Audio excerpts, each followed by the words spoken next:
Hello everyone, मैं Anita Thakur. Welcome to my YouTube channel. और आज हम लोग पढ़ने वाले हैं class 12th political science chapter 8 जो है उसका पार्ट 4 डिस्कस करेंगे, जिसका नाम है कॉमन बट डिफरेंशिएटेड रिस्पॉन्सिबिलिटीज़।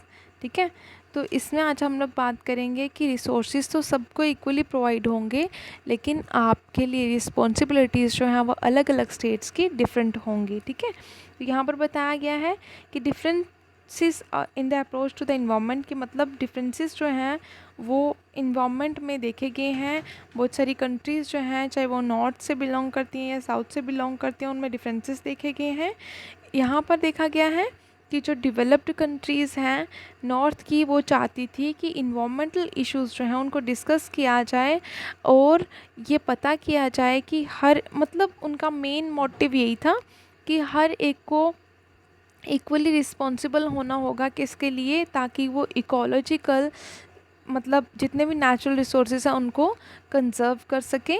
और जितनी भी डेवलपिंग कंट्रीज़ हैं साउथ एरिया की, उनको ये फ़ील हुआ था, उन्होंने ये फ़ील किया था कि जितनी भी इकोलॉजिकल डिग्रेडेशन हो रही है वर्ल्ड में, वो सिर्फ़ और सिर्फ इंडस्ट्रियल डेवलप्ड कंट्रीज़ ही कर रही हैं। मतलब जो इंडस्ट्रियल डेवलपमेंट कर रही हैं उन्हीं नेशंस के द्वारा ही इकोलॉजिकल डिग्रेडेशन हो रही है। और उसके बाद उन्होंने ये भी बोला कि जो डेवलप्ड कंट्रीज़ हैं उनसे कुछ टेकिंग ली जाए, मतलब कुछ रिस्पॉन्सिबिलिटीज़ उनको दी जाए। ठीक है, अगर ये डिग्रेडेशन ज़्यादा होती गई, मतलब हमारा इन्वायरमेंट जो है वो ज़्यादा पल्यूट होता गया या बहुत ज़्यादा मतलब ख़त्म होता गया, तो इससे क्या होगा कि हमें आने वाली जो नेक्स्ट जनरेशन होगी उसको बहुत ज़्यादा प्रॉब्लम्स फेस करनी पड़ेंगी और वो रिसोर्सेज को एंजॉय नहीं कर पाएंगे। और यहाँ पर बताया गया कि ज़्यादा रिस्पॉन्सिबिलिटीज़ दी जाएं ताकि जो भी उन्होंने डैमेज किया उसको वो रिकवर कर सकें। और जो डेवलपिंग कंट्रीज़ हैं वो ये जो प्रोसेस है इंडस्ट्रियलाइजेशन, उसमें सेम रिस्ट्रिक्शंस लगाई जाएं जैसे डेवलप्ड कंट्रीज़ के ऊपर लगाई गई हैं कि कम से कम गैसेस को ओमिट करें। ठीक है, और उसके बाद ये बताया गया कि डेवलप्ड कंट्रीज़ के ऊपर भी जो रिस्ट्रिक्शंस थी वो सेम डेवलपिंग कंट्रीज़ के ऊपर भी होनी चाहिए।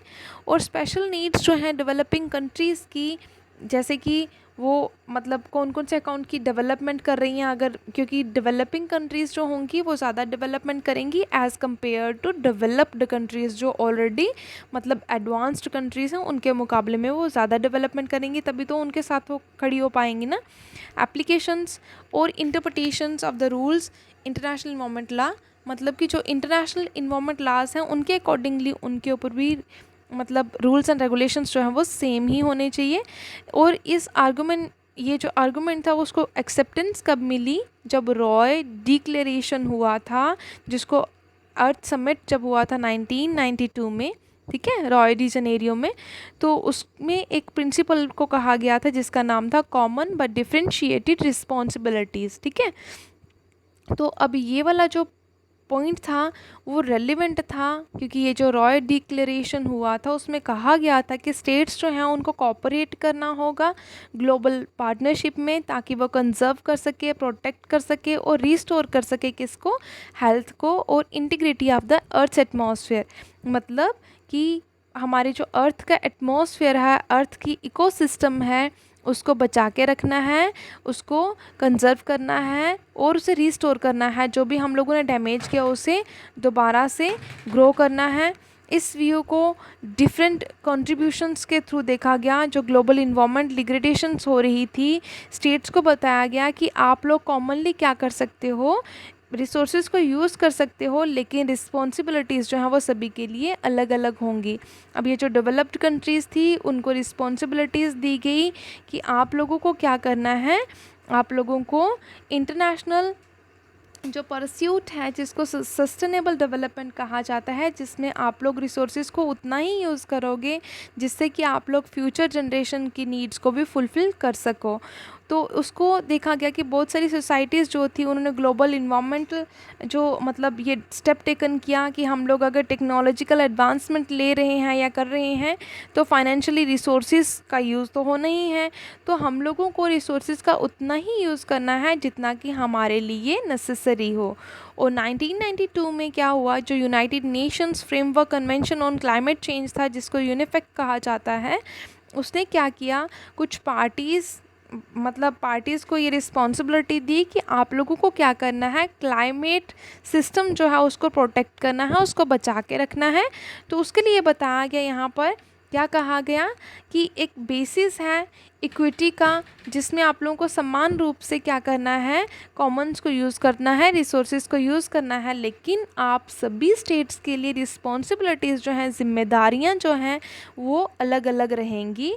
और जैसे डेवलप्ड कंट्रीज़ हैं, अगर वो ज़्यादा एमिशन जो है वो मतलब कर रही हैं, गैसेस को ओमिट कर रही हैं, तो उनको रिस्ट्रिक्शन लगाई जाएगी उनके ऊपर।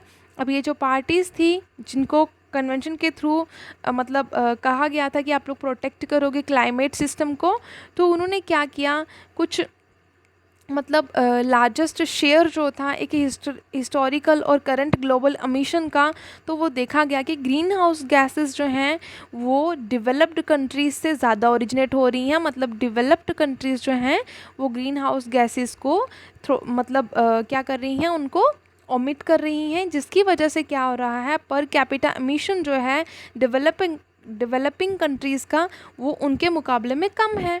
जैसे चाइना हो गया, इंडिया हो गया, और बाकी वाली डेवलपिंग कंट्रीज़ जो हैं वो बहुत ही कम एमिशन कर रही हैं, ठीक है। तो उसके लिए उन्होंने कहा कि इनको exempted from requirements of Kyoto protocol. अब ये जो काइटो प्रोटोकॉल था उसके रिक्वायरमेंट से इंडिया, चाइना को और बाकी वाली जो डेवलपिंग कंट्रीज़ थी उससे उनको बाहर रखा गया। और ये काइटो प्रोटोकॉल क्या था, एक इंटरनेशनल एग्रीमेंट हुआ था, एक कन्वेंशन हुई थी, जिसमें एक टारगेट सेट किया गया था कि इंडस्ट्रियलाइज्ड कंट्रीज़ जो हैं वो कम से कम ग्रीन हाउस गैसेस को क्या करेंगी, इमिशन करेंगी। Green house gases like carbon dioxide, methane, hydrofluorocarbons etcetera consider किया गया था कि इनका कम से कम इनका इमिशन हो, और यही जो गैसेस हैं वो रिस्पॉन्सिबल हैं, ज़िम्मेदार हैं ग्लोबल वार्मिंग का, जिसकी वजह से क्या होता है, ग्लोबल टेम्परेचर जो है वो इंक्रीज़ हो जाता है, बढ़ जाता है, जिसकी वजह से बहुत ज़्यादा कॉन्सिक्वेंसेस जो हैं वो देखने को मिल सकते हैं, जो डायरेक्ट अर्थ के ऊपर जितनी भी लाइफ स्पेन्स हैं, लाइफ्स हैं, उनको वो डैमेज कर सकती हैं।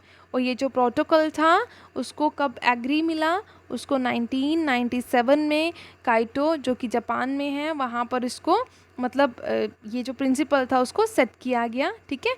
और आई होप आप लोग को समझ में आया होगा। Thanks for listening and may God bless you all.